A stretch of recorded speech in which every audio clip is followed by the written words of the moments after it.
Hello everyone. आज आप सुनिए मालती जोशी जी की लिखी हुई कहानी अनिकेत। अनिकेत का अर्थ होता है बेघर। तो आइए सुनते हैं कहानी। प्रथम मिलन की खुमारी अभी आंखों से उतरी नहीं थी।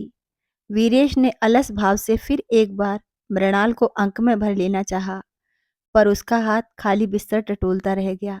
उसने उन्नीदी आंखों से अपने आसपास देखा, फिर आहट ली तो पता चला बाथरूम से नल की आवाज आ रही है। वह उठकर बैठ गया और प्रतीक्षा करने लगा। थोड़ी देर बाद सद्य स्नाता मृणाल गाउन पहनकर बाहर आई। उसका मन फिर एक बार मचल उठा, पर नई नवेली पत्नी ने उसे सख्ती से बरस दिया। मन मारकर वह चुपचाप बैठा टुकुर टुकुर उसे देखता रहा। पहले मृणाल ने अपने गीले बाल पोंछकर संवार लिए, फिर हल्का सा मेकअप किया, माथे पर बिंदी सजाई, मांग में सिंदूर दिया, फिर बड़े जतन से तहाकर रखी हुई साड़ी पहनने लगी। पत्नी को यूं सजते संवरते देखने का वीरेश का यह पहला अवसर था। क्षण क्षण बदलते उसके रूप को देखकर वह विस्मय विमुग्ध हो रहा था। जब ठीक से तैयार हो चुकी तो पायल पहनते हुए मृणाल ने पूछा, सुनो, वो जो आया वही है ना? कौन आया भाई? वही, कल दीदी ने जिनके पैर पड़वाए थे, कहा था ये हमारी माँ समान है, वीरू को इन्होंने ही पाला है। वे आया वाई नहीं है, उन्हें हम जिया कहते हैं। हाँ, वो जो भी हो, मैं यह पूछ रही थी, क्या उनके भी रोज पैर छूने होंगे? मतलब? मम्मी ने कहा था सुबह नहा धोकर बड़ों के पैर पड़ लिया करना। देखो, अव्वल तो इस समय जिया अपने घर पर होंगी, उनसे सामना होने की संभावना नहीं है, और अगर हो भी तो पैर पड़ने की जरूरत नहीं है। प्रणाम श्रद्धा की अभिव्यक्ति है। जिनके प्रति श्रद्धा ना हो उन्हें प्रणाम करना बेमानी है। नई नवेली पत्नी ने उसे घूर कर देखा और मुंह फुलाकर बाहर चली गई। तब उसे एहसास हुआ कि उसका स्वर कुछ तल्ख हो गया था। बुरा भी लगा। मधु यामिनी की सुबह बिला वजह कसैली हो गई थी। विशाखा दीदी हफ्ते भर साथ थीं तो बड़ा सहारा था। वे ही मृणाल को सबसे परिचित करवाती रहीं, नाते रिश्ते समझाती रहीं, उसके कर्तव्यों की लिस्ट थमाते हुए पापा के स्वभाव के बारे में, वीरू की आदतों के विषय में बताती रहीं। वीरू ने दीदी से ही कहा कि एक बार फुर्सत से बैठकर मृणाल को जिया के बारे में सब बता दे, शायद वह समझ ले कि उन भाई बहनों के लिए जिया क्या है। दीदी ने सचमुच एक दिन मृणाल को पास बिठाकर पूरा वृतांत सुनाया। माँ की मृत्यु के समय विशाखा 5 वर्ष की और वीरेश मात्र 2 महीने का था। 70 साल की दादी तो इस आघात से एकदम बौखला गई थी। उनकी उम्र बच्चे पालने की नहीं थी। उनका जप जाप्य सब छूट गया और वे बुरी तरह हाँफने लगी। बेटा दूसरी शादी के लिए अभी तैयार नहीं था, और कौन नई दुल्हनिया आकर इस दुधमुहे बच्चे का भार उठाती। फिर दादी ने मुंशी जी की एक 17 वर्षीय बाल विधवा बहन को बुलवाया और बच्चा उसकी गोद में डाल दिया। कह दिया कि आज से यह बच्चा तुम्हारा हुआ, इसे पाल पोस कर बड़ा करो और मुझे चैन से राम का नाम लेने दो। यह काम दादी ने मुफ्त में नहीं करवाया, जिया के लिए एक निश्चित रकम भी बांध दी। यही नहीं, विशाखा के साथ उसे पढ़ने भी बिठाया ताकि आगे चलकर अपने पैरों पर खड़ी हो सके। दादी का विचार था कि बच्चों की ओर से निश्चित हो जाने पर वे बेटे को दूसरी शादी के लिए राजी कर सकेंगी, पर इस मोर्चे पर वे असफल रहीं। वीरू 10 साल का था जब दादी ने संसार से विदा ली। उसे अपनी माँ तो याद नहीं थी, पर दादी की मृत्यु उसके नन्हे से मन को झकझोर गई। अगर जिया पास ना होती तो वह टूट ही जाता। दादी की मृत्यु के बाद भी जिया की पढ़ाई बदस्तूर चलती रही। उन्होंने विशाखा के साथ ही मैट्रिक पास किया। इसके बाद विशाखा आगे की पढ़ाई के लिए हॉस्टल चली गई और जिया की पढ़ाई में विराम लग गया। उसी तरह वीरेश ने भी हाई स्कूल पास किया, वह भी हॉस्टल चला गया, पर छुट्टियों में घर आने की ललक दोनों बच्चों में बनी रही। और इसका एक कारण जिया का अकृत्रिम स्नेह भी था। दीदी की शादी की तो पूरी तैयारी जिया ने की थी। मामी मौसी बुआ चाची ये सब लोग तो समय पर आई थीं, पर इससे पहले ही सब कुछ चाक चौबंद था। नेक दस्तूर का शगुन का सारा सामान करीने से पैकेटों में सजा हुआ था। सब पर बाकायदा चिटें लगी थीं। दीदी का संदूक खुद अपने हाथों से तैयार किया था। भंडार घर में हर सामान बिना चुना कुटा पिसा, हर डिब्बे पर चिट लगी हुई थी। मेहमानों के नाश्ते का पूरा सरंजाम था, कांच की बर्नियों में सजा हुआ था। मेहमानों की आमद शुरू होते ही जिया ओट में हो गई थी, पर सारी तैयारी ऐसी परिपूर्ण थी कि किसी को आभास तक नहीं हुआ कि लड़की की माँ नहीं है। यही हाल वीरू की शादी में भी रहा। नेपथ्य में रहकर जिया ने व्यवस्था की पूरी बागडोर संभाल ली थी। किसी को चाहे कुछ भी पता ना हो, पर दोनों बच्चे जानते हैं कि जिया ने उनके लिए क्या किया है। हारी बीमारी में उनके लिए रात रात जागी है। उनकी भूख प्यास का हिसाब रखा है। उन्हें स्वेटर्स बनाकर पहनाए हैं। उनके लिए तरह तरह का नाश्ता बनाकर हॉस्टल में भेजा है। उनको उठने बैठने का, पहनने ओढ़ने का, बोलने का सलीका सिखाया है। संक्षेप में यह है कि वह सब किया है जो एक माँ करती है। इसीलिए वे दोनों बच्चे उन पर जान छिड़कते हैं। विशाखा भावुक होकर पूरी गाथा सुनाती रही और मृणाल तटस्थ भाव से सुनती रही। उसके चेहरे पर एक ऊब, एक खींच थी जो विशाखा की नजरों से छुप न सकी। उसने भाई से कहा भी, बेकार तुमने मुझसे रामायण कहलवाई।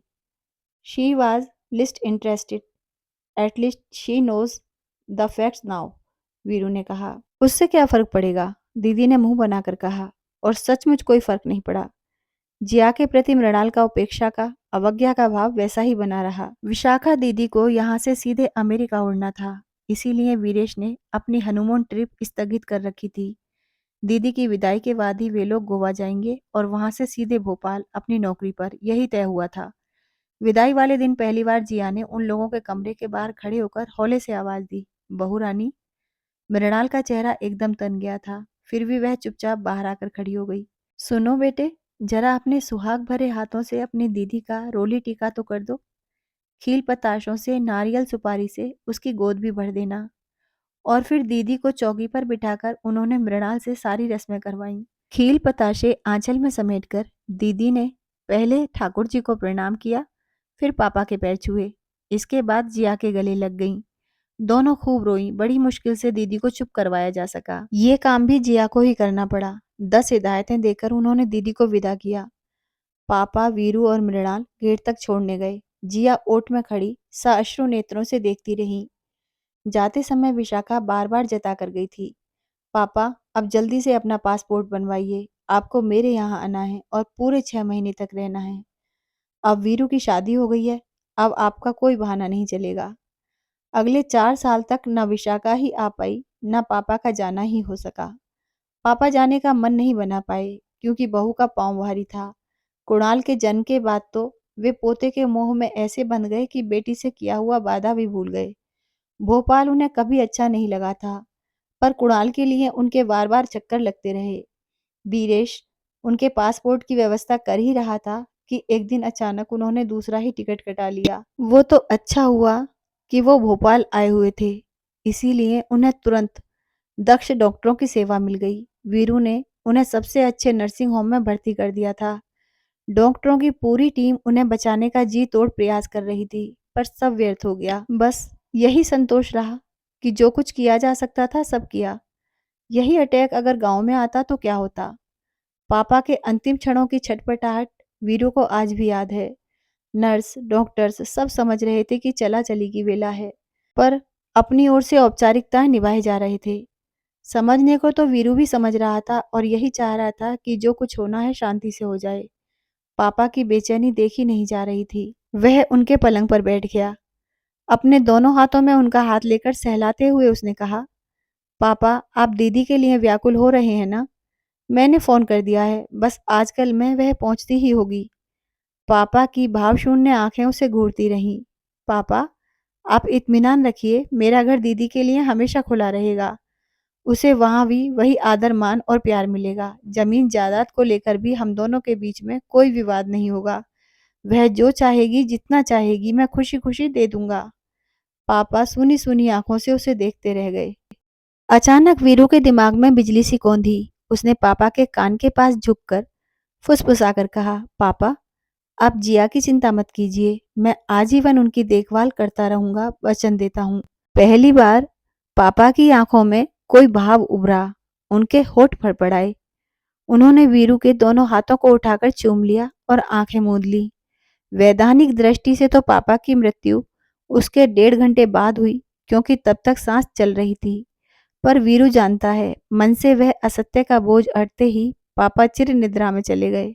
बाकी सारे संस्कार तो खैर गांव में ही होने थे। 13 दिन तक वीरू को दम मारने की फुर्सत नहीं थी।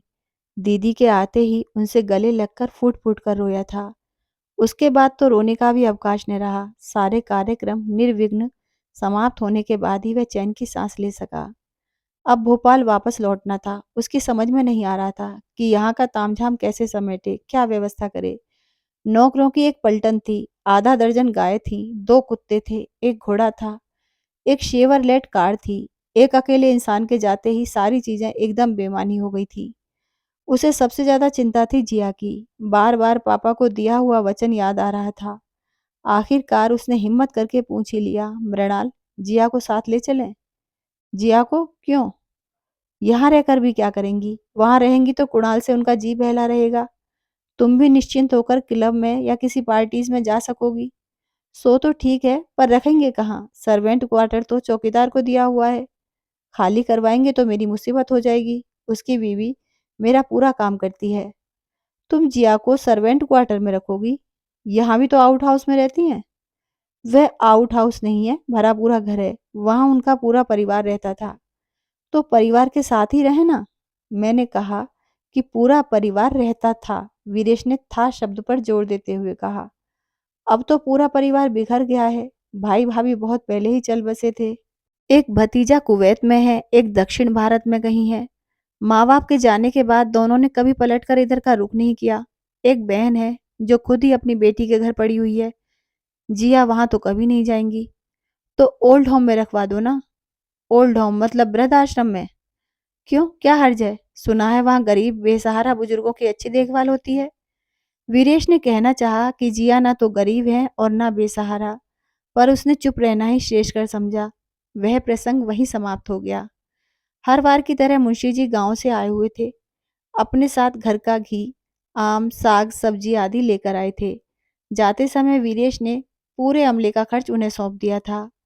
मृणाल हमेशा की तरह यह देखकर कसमसा रही थी, पर इस बार उससे रहा नहीं गया। मुंशी जी के जाते ही उसने कहा, सुनो, हम कोई राजा महाराजा नहीं है जो बिना बात के इतना बड़ा एस्टेब्लिशमेंट पालते रहें। आपको नहीं लगता कि ये खर्च एक तरह से फालतू है?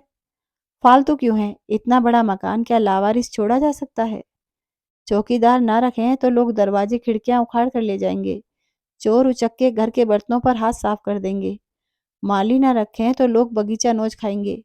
चरवाहा ना रखें तो गाय भूखी मर जाएंगी, और इन सब की देखभाल मेरे बश की नहीं है।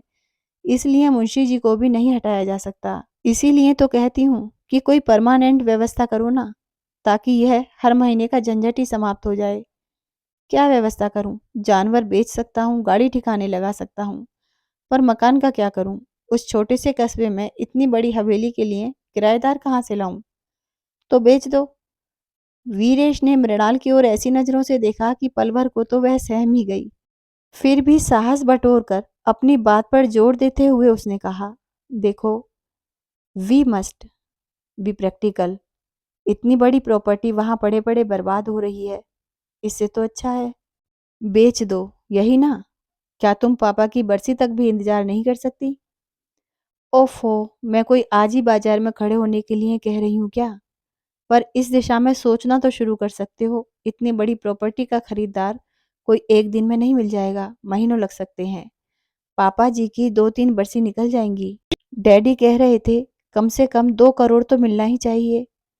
तो इतना देने वाली पार्टी भी तो ढूंढनी पड़ेगी। वीरेश समझ गया कि ये आग किसकी लगाई हुई है। उसे गुस्सा तो बहुत आया, पर जब्त करके बोला, आधा दीदी को देना पड़ेगा, याद रखना। तो दे देंगे, और उन सब लोगों को कंपनसेशन देना पड़ेगा जिन्हें हम नौकरी से या घर से निकालेंगे। जिया को छोड़ दो, पर बाकी लोग तो अपना हक मांगेंगे ही। तो दे देंगे भाई, फिर भी हमारे पास 70-80 लाख तो बच ही जाएंगे। उतने रुपयों में हम यहाँ एक आलीशान बंगला बनवा सकते हैं। और सुनो, बंगले के कंपाउंड में हम तुम्हारी जिया के लिए एक वेल फर्निश्ड आउट हाउस भी बनवा सकते हैं। खुश? वीरेश कुछ नहीं बोला। आउट हाउस में, यानी कि घर के बाहर तो जिया जिंदगी भर रहती आई है। उसका अरमान तो उन्हें ससम्मान घर के अंदर लाने का था। पर मृणाल का रुख देखकर समझ गया कि यह संभव नहीं है, कभी संभव नहीं होगा। मृणाल ने उसकी उदासी को लक्ष्य नहीं किया। वह तो भविष्य की योजनाएं बनाने में व्यस्त थी। उन योजनाओं पर अपनी असहाय स्वीकृति की मोहर लगाने के अतिरिक्त उसके पास कोई चारा न था। हवेली का सौदा अंततः हो ही गया, और ठीक ठाक ही हुआ। जयपुर की एक बड़ी पार्टी ने सौदा किया था। जो शायद वहाँ हेरिटेज होटल किस्म की कोई चीज़ बनाना चाहती थी। कालांतर में उस पर एक मंजिल चढ़ाने का भी उन लोगों का इरादा था। आम का बगीचा नगर सेठ ने खरीद लिया था और पुराने माली को भी रख लिया था। दीदी ने सभी कामों के लिए अपनी अग्रिम स्वीकृति बिना शर्त दे दी थी, इसलिए किसी झगड़े झंझट की संभावना ही नहीं थी। बंगले में लगे 4 आउट हाउसेस थे। पुराने मुंशी जी के घर में जिया रहती थी। एक में नए मुंशी जी का परिवार था। एक में पापा के पुराने ड्राइवर स्वर्गीय सलीम अली खान का परिवार था। एक में महाराजिन रहती थी, जिनका बेटा पापा का नया ड्राइवर था। नए मालिकों को अपने स्टाफ के लिए इन क्वार्टर्स की जरूरत थी, तो खाली कराना जरूरी हो गया। पापा की मृत्यु के बाद से ही मुंशी जी एक नामी वकील के पास काम करने लग गए थे, तो मुआवजे के 2 लाख लेकर वे खुशी खुशी चले गए। यही हाल सलीम अली और महाराजिन के परिवार का भी था। इतनी बड़ी रकम उन्होंने जीवन में पहली बार देखी थी। वीरेश ने नाम मात्र दाम देकर पुरानी गाड़ी भी महाराजिन के बेटे को दे दी, जिसे वह शादी ब्याह में किराए से चलाकर कमाई कर सकता था। पुराने हमले में जिस जिसने इच्छा जाहिर की, गाय उन्हें दे दी गई। दोनों गार्ड नए मालिक की सेवा में लग गए। कोठी में सामान खचाखच भरा हुआ था। सारा कीमती सामान मृणाल अपने साथ ले गई। कुछ एंटीक फर्नीचर उसने अपने भावी बंगले के लिए रखवा लिया। बाकी का सामान कुछ बट गया, कुछ बिक गया और कुछ नए मालिकों ने रखवा लिया। एक भरी पूरी गृहस्थी देखते देखते तितर बितर हो गई और वीरेश असहाय नजरों से देखता रह गया। अब बस एक ही समस्या रह गई थी, जो सबसे कठिन थी। एक ही सवाल था जो उसके दिल और दिमाग पर हावी था। उसे समझ में नहीं आ रहा था कि उनका क्या करें। महज 2 लाख रुपए देकर वह उनसे मुक्त नहीं हो सकता था, होना चाहता भी नहीं था। अपनी ओर से तो वह उनके लिए खूब अच्छा प्रबंध कर चुका था, पर उनसे पूछना भी जरूरी था। वे कोई सामान की गठरी तो थी नहीं कि जहां मर्जी आई उठाकर रख दी। मृणाल के सामने वह इस प्रश्न को उठाना नहीं चाहता था। जब वह अपने मतलब का सारा सामान लेकर भोपाल लौट गई, तो उसके बाद ही उसने इत्मीनान से बात करने की ठानी। उस दिन रात के खाने के बाद वीरू ने जिया को अपने कमरे में बुला लिया। उसकी छोटी सी पढ़ने वाली मेज अब भी कमरे में थी। अपने सामने वाली कुर्सी पर जिया को बिठाकर उसने पूछा, जिया, क्या तुम यहीं रहना चाहोगी? अगर चाहती हो तो बोलो। मैं जयपुर वालों से बात करके तुम्हारा वाला घर तुम्हारे नाम कर दूंगा। यहाँ इस उजाड़ में अजनबियों के बीच में मैं क्या करूंगी? तो क्या विवेक या विकास के पास जाना चाहोगी? अपने माँ बाप के मरने के बाद उन लोगों ने कभी मेरी खोज खबर ली है? कभी एक पोस्ट कार्ड तक नहीं डाला है। अब एकाएक उनके दरवाजे जाना ना उन्हें अच्छा लगेगा ना मुझे। तो दीदी से बात करूं? विशु से? ना बाबा। अगर हारी बीमारी में उसे मेरी जरूरत पड़ेगी तो जरूर जाऊंगी, पर हमेशा के लिए उसके घर में पड़ी रहूंगी, यह संभव नहीं है। ये सारे उत्तर वीरेश को अपेक्षित ही थे, इसलिए उसे आश्चर्य नहीं हुआ। वह तो बस अपनी बात कहने के लिए एक भूमिका बना रहा था। अब उसने अपनी बात प्रारंभ की। जिया, मैं बस तुम्हारा मन जानना चाहता था। वैसे मैंने तुम्हारी व्यवस्था एक बहुत बड़े हॉस्टल में कर दी है। अब इस उम्र में हॉस्टल में रहूंगी मैं? वह हॉस्टल उम्रदराज लोगों का ही है, तो सीधे सीधे वृद्ध आश्रम कहो ना।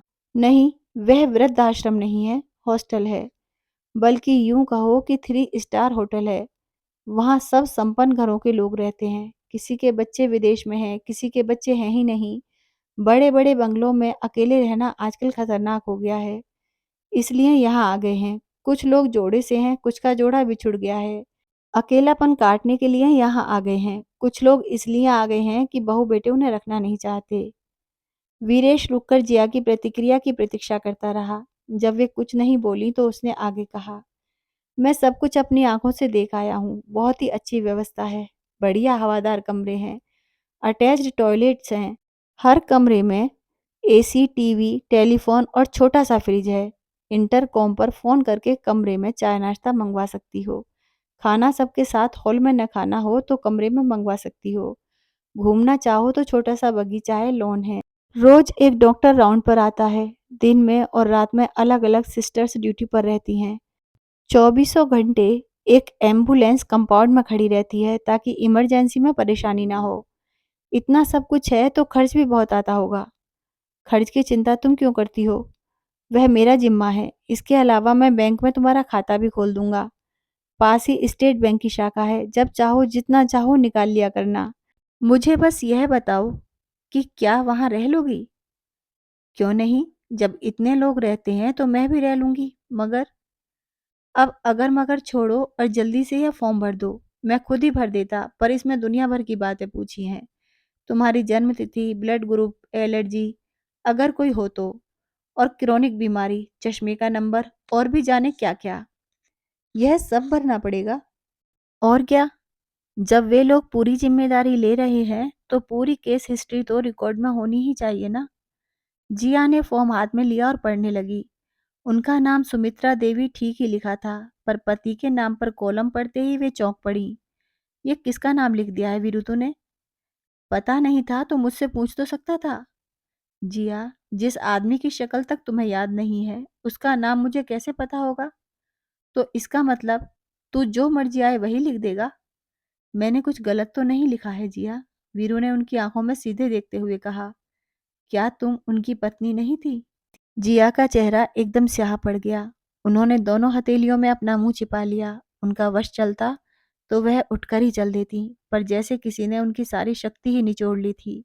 जिया, वीरेश ने अत्यंत स्नेहिल सुर में आवाज दी, तुम मुझे हमेशा बच्चा ही समझती रही, पर तुम शायद नहीं जानती कि जिन बच्चों के माँ नहीं होती वे समय से पहले और जरूरत से ज्यादा समझदार हो जाते हैं। यह मत समझना कि मैं तुम्हें कटघरे में खड़ा कर रहा हूँ या कि तुमसे नफरत करता हूँ, ऐसा कुछ भी नहीं है। मैं समझता हूँ कि तुम्हारी कोई मजबूरी रही होगी, वक्त का या उम्र का तकाजा रहा होगा। उसके लिए मैं तुम्हें दोष नहीं देता, ना ही मैं तुमसे नाराज हूँ, क्योंकि मैं जानता हूँ कि तुम्हारी कोई गलती नहीं है। नाराज तो मैं अपने पिताश्री से हूँ। वे चाहते तो इस रिश्ते को एक नाम, एक प्रतिष्ठा दे सकते थे, पर शायद उनमें वह साहस नहीं था। इसीलिए मैं उनकी गलती सुधारने जा रहा हूँ। वीरू, जिया ने धीरे से सिर उठाया। उनकी आवाज भी लग रहा था जैसे किसी गहरे कुएं से आ रही है। यह सच है बेटा कि तुम्हारे पिता में वह साहस नहीं था, पर वह कायरता नहीं थी, मजबूरी थी। कैसी मजबूरी? वीरेश के स्वर में आक्रोश था। वह जमाना और था बेटे, और घर गांव के दस्तूर भी अलग होते हैं। उन्हें मानना पड़ता है। उनका एक परिवार था जिसकी परंपराएं थीं, समाज था जिसके नीति नियम थे, व्यवसाय था जिसकी पद प्रतिष्ठा थी। एक अकेला आदमी इतने सारे मोर्चों पर कैसे लड़ता बेटा? सब कहने की बातें हैं। अगर इंसान मन में ठान ले तो सब कुछ कर सकता है, बस इच्छा होनी चाहिए। अच्छा, उनकी बात जाने दो। वे जैसे भी थे अब अपने बीच नहीं है।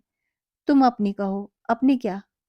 तुम तो नए जमाने के हो, शहर में रहते हो, किसी नियम कानून को मानते नहीं। फिर तुम इतने मजबूर कैसे हो गए? मैं समझा नहीं। तुमने अपने बचपन में मुझे एक सपना दिखाया था कि तुम पढ़ लिख कर बड़े आदमी बनोगे। तुम्हारा एक बड़ा सा बंगला होगा। बंगले में मेरा भी एक कमरा होगा। कमरे से लगी बालकनी में एक झूला पड़ा होगा। उस झूले पर बैठकर मैं तुम्हारे बच्चों को कहानियां सुनाऊंगी, उनके लिए स्वेटर बुनूंगी। अब तुम बड़े आदमी बन गए हो, तुम्हारे पास बड़ा सा बंगला भी है, घर में बाल गोपाल भी हैं, पर मेरा सपना तो अधूरा ही रह गया ना। अभी तुमने मेरे लिए इतने ठिकाने गिनाए, पर एक बार भी नहीं पूछा कि क्या जिया मेरे घर रह सकोगी? जैसी भी रही हो, पर ये तुम्हारी मजबूरी ही थी ना। अब मुंह छिपाने की बारी वीरेश की थी। उसने तो मेज पर ही सिर रख दिया और उसे कोहनियों से ढक लिया। उसे लगा कि वह अब कभी जिया को अपना चेहरा नहीं दिखा सकेगा। बहुत देर बाद उसे अपने सिर पर वही चिर परिचित, आश्वस्त करने वाला स्पर्श महसूस हुआ। उसके बालों को हल्के से सहलाते हुए जिया ने कहा, वीरू बेटे, मैंने वैसे ही एक बात कह दी थी, उसे दिल से लगाने की जरूरत नहीं है। देखो, मुझसे जैसा बना मैंने तुम्हारा बचपन संवारा था। अब तुम मेरा बुढ़ापा सुधार रहे हो, हिसाब बराबर हो गया। गिले शिकवे की तो कोई बात ही नहीं है। बस मैं यही चाहती हूँ कि जो भी करो गरिमापूर्ण ढंग से करो। उम्र के इस आखिरी पड़ाव पर मुझे सुख, शांति और सम्मान से जीने दो। यह छद्म परिचय लेकर तो मैं कभी भी सिर उठाकर नहीं जी सकूंगी। क्या तुम्हें यह अच्छा लगेगा? बात करते करते वे अचानक रुक गईं। वीरेश के बालों को सहलाती उनकी उंगलियां भी थम गईं। अपने दोनों हाथों से उसका चेहरा अपनी ओर घुमाते हुए उन्होंने कहा, सच बताना मुन्ना, कहीं ऐसा तो नहीं है कि उन सम्राट लोगों के बीच मेरा असली परिचय देते हुए तुम्हें संकोच हो रहा है? अगर ऐसा है तो किसी तरह की दुविधा मत पालो। मुझे किसी ऐसे आश्रम में रख दो जहाँ तुम्हारी आया कहलाने में न मुझे संकोच होगा, न तुम्हें शर्मिंदगी महसूस होगी। कैसी बातें कर रही हो जिया? वीरेश आवेश में एकदम उठकर खड़ा हो गया था। कसम ले लो जो आज तक मैंने कभी तुम्हें आया समझा हो। उसका स्वर एकदम तरल हो आया। अपनी जन्मदायिनी माँ को तो मैंने बस तस्वीर में ही देखा है। उनकी कोई याद मेरे मन में नहीं है, पर सच कहता हूँ, बाहर रहते हुए जब भी घर की याद आई है, माँ के रूप में तुम्हारी छवि मन में उभरी है। मुझे दुख है तो इसी बात का कि इस रिश्ते को कोई वैधानिक दर्जा नहीं मिल सका। नहीं तो मैं वृद्ध आश्रमों की खाक क्यों छानता, तुम्हें अधिकार सम्मान सीधे अपने घर ले जाता। यह तुम्हारा वहम है बेटे, इसे अपने मन से निकाल दो। वैधानिकता रिश्तों की गारंटी नहीं देती। नहीं तो तुम्हारे उस 5 सितारा वृद्ध आश्रम में इतने लोग आकर नहीं बसते। अवाक रह गया वीरेश, समझ गया कि जिया ने उसे आर पार देख लिया है। वह शब्दों का जुगाड़ कर ही रहा था कि जिया ने कहा, खैर उन लोगों की बात रहने दो, वो उनका जीवन है, जैसा चाहे जिए। तुम अपनी कहो, क्या मेरे वहां रहने से तुम्हें खुशी होगी, तसल्ली मिलेगी? तो यही सही। मैं नहीं चाहती कि मुझे लेकर तुम्हारे मन में कोई अपराध बोध रहे। बस यह फॉर्म जरूर दूसरा ले आना। कहते हुए जिया ने मेज पर पड़ा वह फॉर्म उठा लिया। उन्होंने उसे जिस बेतरतीबी से अपनी मुट्ठी में भींच लिया था, उससे साफ जाहिर था कि अपने कमरे में जाकर वे इसके टुकड़े टुकड़े कर देंगी। जला भी दें तो कोई आश्चर्य नहीं। पर वीरू के सामने इतनी सी आक्रामकता भी उन्हें मंजूर नहीं थी। उस क्षणांश में जिया वीरेश के लिए माँ से भी बढ़कर हो गई थी। माँ कभी इतनी निरपेक्ष नहीं होती, कभी न कभी अपने दूध का कर्ज मांग ही लेती है। दोस्तों, कहानी यदि अच्छी लगी हो तो वीडियो को लाइक कर दीजिए, चैनल को सब्सक्राइब कर लीजिए, घंटी के बटन को दबाना मत भूलिए। यदि आप घंटी के बटन को दबाएंगे तो अगली कहानी का नोटिफिकेशन आपके पास सबसे पहले पहुंचेगा। यदि आप कहानी के विषय में अपने विचार व्यक्त करना चाहते हैं तो आप अपने विचार कमेंट बॉक्स में मेरे साथ शेयर कर सकते हैं। मुझे बहुत खुशी होगी। धन्यवाद।